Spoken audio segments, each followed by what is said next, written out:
Dementia Researcher with a blog and a rating. Lockdown has become a rather unwelcome addition to our daily lives over the last 9 months.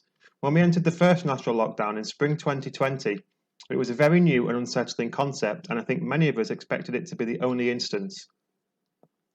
We are now in the reality of a third national lockdown, a trilogy none of us wanted to see. Some of us might even look upon the spring national lockdown with a weird kind of nostalgia. Whilst we were heavily restricted, at least the days were longer, the weather warmer, and the national morale far higher.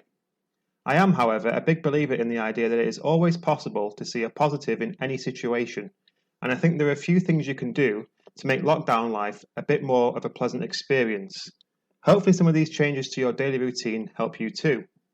Now let me start by saying I'm not going to preach to you on the best ways of homeschooling.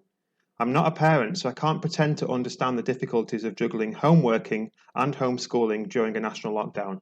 Instead, the text version of this article has a link from someone who is far more informed on the best ways to manage that task, and I suggest you click on that instead. With that in mind, here are some of the things that have helped me get by and even enjoy daily life in the current circumstances. Number 1, affirmations.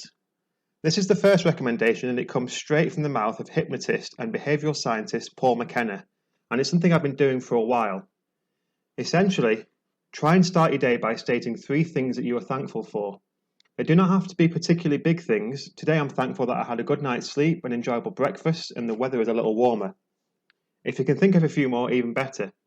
Doing something as simple as this shows you that no matter how bad your day was, you still found things to be thankful for. It gives you the mindset that the world is not an inherently bad place.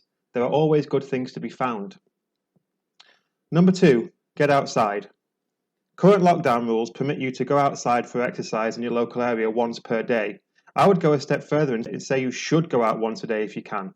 A major issue from working from home is the lack of segregation between the work environment and the home environment.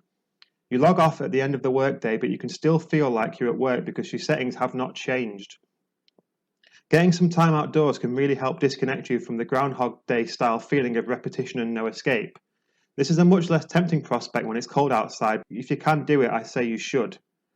You will enjoy the change of scenery and arrive back home in a much better mood. You might even be thankful to be back inside when it's warm afterwards. Exercise. So this is the third suggestion, and exercise and going outside can be treated separately. If you want to run outside, they obviously then combine, because your outdoor time is being combined with exercise. But do not underestimate the benefits of an at-home workout. I know I prefer working out at home when the temperatures are colder, especially in winter, and working out in your pyjamas is an underrated experience. Whichever way you choose to do it, I highly recommend trying to exercise at least 3 to 5 times a week. Exercise promotes the release of endorphins in your brain, making you feel great and accomplished by the end of the workout. Number 4, the smell of spring. This is a rather simple one. One of the things keeping me going during this lockdown is the knowledge that spring is right around the corner.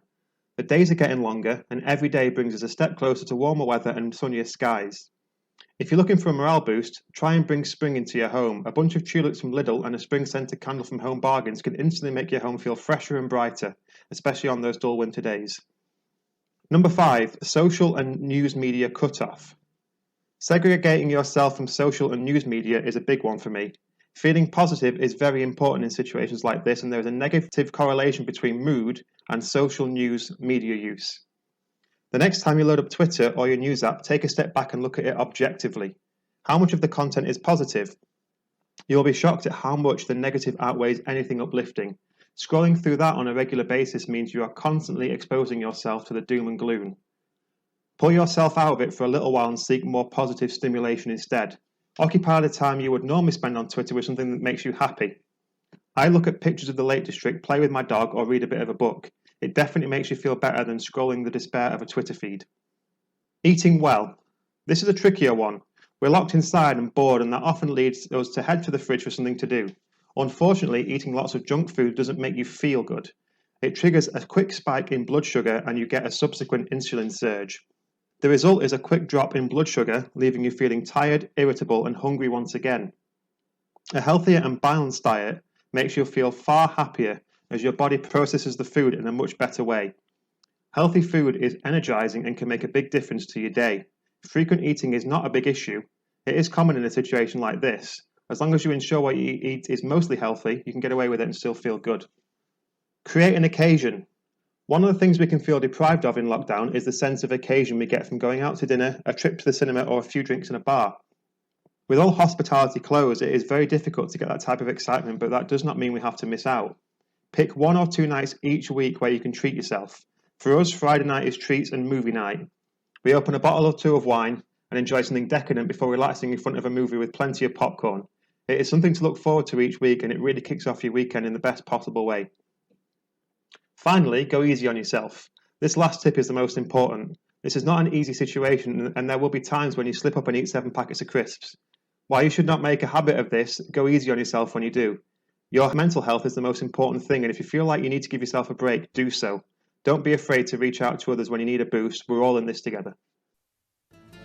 Thank you for listening. Join the Dementia Research bloggers and share your own views.